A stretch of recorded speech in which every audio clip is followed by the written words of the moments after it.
Mataron a José Antonio García, de 92 años. Fue hallado asesinado a la vera de la Ruta 2 por la muerte. Detuvieron a su hijo y a su actual pareja.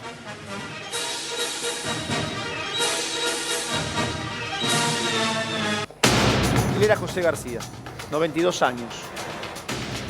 Encontraron el cuerpo a la vera de la Ruta 2, kilómetro 67.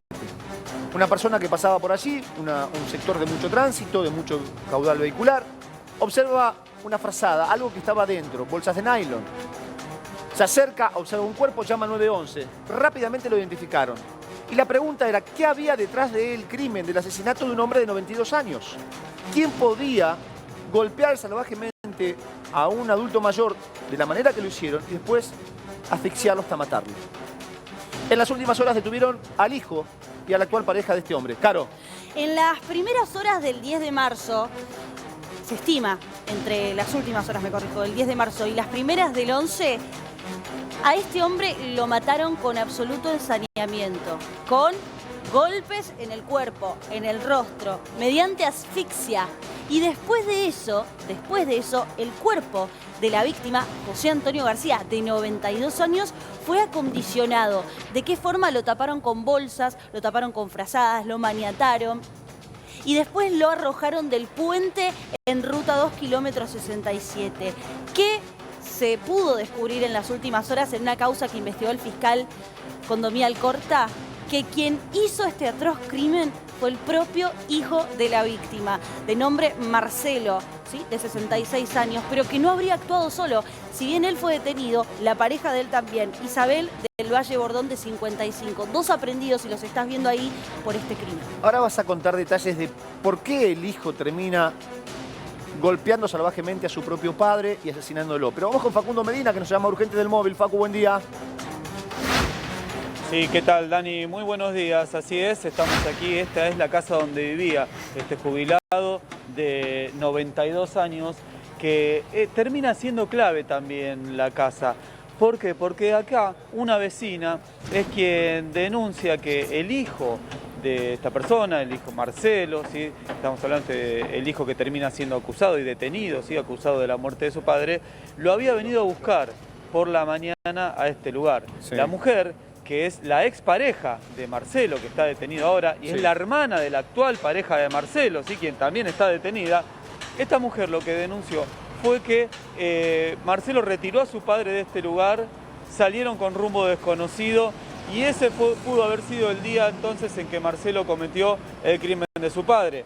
Lo estranguló según la autopsia y lo dejó tirado envuelto en una bolsa, como bien lo contaba Caro, en la Ruta 2, kilómetro 67. Ahora, Facu. El testimonio de esta mujer es clave entonces en la detención, porque recordemos que ellos son detenidos cuando van a denunciar la muerte del padre. Claro, claro. Lo que ya era mentira que la estaban denunciando, y contaron además que ese mismo día habían ido a sacar plata del cajero. Quedaron detenidos por la incontingencia en el relato, por supuesto, y el dato de la que aporta acá este testigo es clave para avanzar en la detención. Ahora, lo que decía el hijo de este hombre, de García, de José, cuando le iban a preguntar por su padre: no, está con nosotros, está descompuesto, no se siente bien, pero quédate tranquilo que está con nosotros. Ese era el argumento, claro, ante la presión de amigos, de conocidos, del hombre de 92 años, en algún momento se vieron obligados de ir a hacer la denuncia. Cuando llegaron a la comisaría, Caro, allí terminan siendo sospechosos y finalmente detenidos, ¿correcto? Es lo que contaba Facu. No, es correcto, Dani. Sí, a ver, hay una persona que aporta este dato, como bien vos lo decías, sí, y es que en el momento en el que José Antonio García ya estaba muerto en la ruta, lo que hacía Marcelo a todos quienes les preguntaba por su padre, le decía: está durmiendo en casa. Cuando él efectivamente se da cuenta de que está siendo cercado y buscado por la policía, es recién ahí cuando va la policía a hacer la denuncia para la averiguación del paradero de su propio padre. Y cuando, viste que nosotros te adelantábamos, la víctima era residente de Valvanera, pero hacía poquito tiempo se habían mudado con el hijo a la zona de Espeleta, donde reside el hijo, en un barrio privado. Por eso es que se especulaba mucho con la cercanía que podía llegar a haber, en este caso muy larga. Ahora, con respecto ¿qué hay a detrás Balvanera. del crimen de José Antonio García? ¿Por qué el hijo termina llevándolo, como dijo Facundo Medina, lo sube al auto? Vaya a saber si lo golpea en el interior de su propio automóvil, si la golpiza se da en otro sitio. Si lo engaña. Si lo engaña, si lo lleva engañado, si ya había sido golpeado en el interior de la propiedad, en la casa de José Antonio, y después termina descartando el cuerpo a la vista de todos, porque lo hace en un lugar muy transitado, con muchos vehículos, esa escena o esa imagen que estás viendo, y termina siendo escalofriante. ¿Qué hay detrás? ¿Por qué? ¿Cuál es el móvil del crimen, del asesinato? Vos sabés que hay detalles escabrosos, porque todos los testigos, incluso estos que dan a la justicia su propio testimonio, lo que cuentan es que Marcelo a su papá lo maltrataba sistemáticamente. ¿Por qué se lo llevó a vivir a su casa? El hombre, la víctima, había tenido un problema en la cadera, tenía un estado de salud muy delicado y estaba postrado. Se lo lleva entonces de Balvanera a Espeleta, pero lo que dicen... Aprovechó, digamos, la situación de salud que estaba transitando. Sí, lo sometía a torturas, esto ya se sabía, sí, a maltratos. No solo eso, le reventó las tarjetas y la cuenta a su propio padre. Incluso ¿Posterior o mientras tanto? antes, mientras y después. Lo que te quería preguntar, ¿sabés qué es también, Caro? El informe de la autopsia, porque vos hablabas de que lo sometía a maltratos constantes. Lo que te quería preguntar es, ¿tenía lesiones compatibles anteriores al momento en el que finalmente terminó siendo asesinado? ¿De qué manera confirmaron que este hombre de 92 años terminó siendo asesinado, fíjense, por su propio hijo y su nuera? En principio, este testimonio que aportaba Facu recién, por parte de quien fuera la expareja de este hombre y hermana de la actual pareja, ahora detenida, fíjate vos. Ah, ese dato no lo teníamos. Claro, la mujer que estás viendo en imágenes, Sí. Bordón de apellido, que es la pareja del asesino, Actual. se cree igual que habría sido coautora del crimen igual, ¿eh?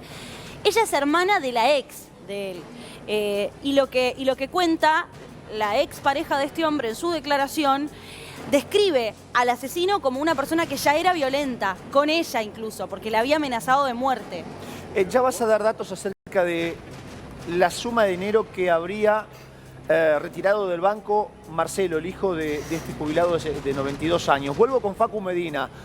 Facu, los vecinos del barrio, ¿en algún momento sospecharon del maltrato de hijo para con su propio padre? Vos sabés que casi todos lo conocían, ¿sí? Conocían a este jubilado, lo veían barrer la vereda. Pasó alguien también del edificio de acá al lado, nos comentaba eso, sí, siempre estaba barriendo la vereda, lo conocíamos, sabían del accidente que había tenido, sí, una persona querida acá en el barrio, imagínense, un jubilado de 92 años, a él lo tenían visto en el barrio. Lo que no esperaban, el trágico final, por supuesto, y también hay que tener en cuenta esto, mirá, esta casa son, viste, los típicos departamentos PH, ¿sí? Tenés varios departamentos donde la cercanía con el vecino, o sea, uno escucha, uno sabe, por eso los relatos también acerca de los maltratos, por eso también esta relación tan cercana, ¿no? Entre un hombre que está en pareja con una mujer, que termina esa relación y empieza en pareja con la hermana, ¿sí? Entonces es la primera mujer de ella quien termina denunciando o dando aviso a la policía de que justamente su expareja había retirado a su padre de aquí, de este lugar. Ya todo empezaba a cerrar, inclusive los llamados telefónicos, lo mismo que ustedes contaban, una vecina que llama preguntando por el padre y le dicen está durmiendo.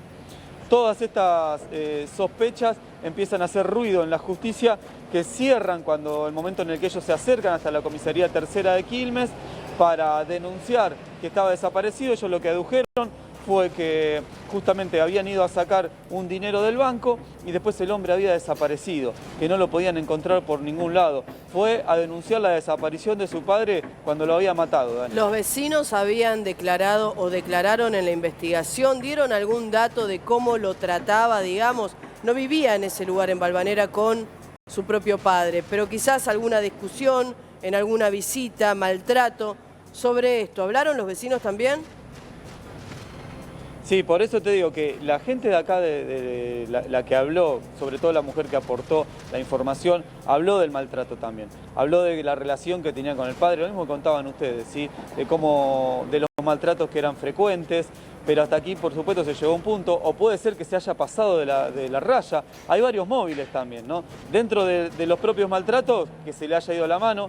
Y también está el móvil económico, el que ustedes decían, bueno, se aprovechó de una situación, no solo de esa situación de la enfermedad que tenía el padre, sino también se aprovechó de la situación financiera del padre para poder sacar, para poder reventar las tarjetas, como decía Caro, y además sacar una suma de dinero, ¿sí? Lo que ocurre habitualmente con personas adultas de una edad X hacia adelante, 80, 85, 92, que por distintas situaciones o inconvenientes de salud no pueden acercarse al banco, a realizar operaciones, no saber cómo manejarse a través de una computadora, siempre hay una persona, generalmente es el hijo o la hija, asistencia, que está autorizado para realizar los trámites, ir a cobrarle, retirar dinero, es la persona autorizada. Y quizás esta enfermedad que había tenido José Antonio fue aprovechada por su propio hijo. Vaya a saber si en algún momento José se enteró de la maniobra de su hijo y hubo algún tipo de recriminación, lo que finaliza con la golpiza fatal y el crimen, Carolina. Sí, vos sabés que esa es una de las posibilidades, que la víctima se haya dado cuenta o haya percibido algo. Yo no sé si esto pudo haber pasado. ¿Por qué? Porque estaba postrado en una situación absolutamente vulnerable e indefensa, ¿sí? Incluso no habría sido tampoco proporcional alguna eventual pelea, obviamente. Pero lo que entiende la Fiscalía es que se aprovechó directamente del estado de indefensión de su propio padre. Chicos, 92 años para poder saber ¿Tenés cuánto montos? es, claro, lo que retiró del banco, cuánto es lo que habría gastado con las tarjetas de crédito? Ahí lo estamos terminando de chequear para poder dar una cifra un poco más precisa o específica, pero lo que sí yo preguntaba ayer, ya que se hablaba de que era un empresario en vida este hombre, era si el estatus social o económico era elevado. Ayer se hablaba de herencia. En algún momento, o el sábado, se hablaba de una herencia y de un monto económico, un monto importante, ¿no? En pesos. Ahora, yo te pregunto las cifras porque me parece interesante para poder tener más data acerca de por qué este hijo termina asesinando al padre, ¿no? Sí, lo que me decían es, mira, le iba bien o le había ido bien, pero tampoco tanto. Digamos, no es que era de una clase social alta ni nada por el estilo. Algo que me parece importante resaltar. La investigación no entiende que el ahora acusado de matar a su padre esté mal de la cabeza, que tenga algún tipo de enfermedad mental, porque viste que muchas veces la defensa alega eso y le dan algún tipo de beneficio, por así decirlo, Sí. o detención dentro de un hospital o lo que Queda fuere. bastante claro que hay una planificación, así que entendemos que nada tiene